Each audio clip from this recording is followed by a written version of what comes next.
জুরাইজ জগৎ বিখ্যাত একজন আল্লাহর ওলি। উনি ঘরের মধ্যে ইতিকাফে বসে ইবাদত বন্দেগি করে, ঘরের দরজা লাগায়া দিয়া নামাজে দাঁড়ায়া গেছে এবং জনম দুঃখিনী মা দরজার মধ্যে টোকা দিয়ে বলে, জুরাইজ জুরাইজ জুরাইজ। তিনটা ডাক দিলেন, জুরাইজ দরজা খুললেন না, কথা বললেন না।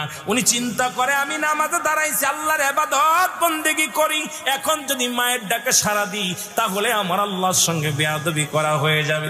এই জন্য উনি ডাকে সাড়া দেন নাই, নামাজও সারেন নাই। জুরাইজের মা দরজায় দাঁড়াইয়া একটা দোয়া করে গেলেন, জুরাইজ আজকে যেমন আমার ডাকে সাড়া দিলি না, আমি তোরে মা হইয়া ডাক দিলাম, তিনটা ডাক দিলাম, শুনলি না।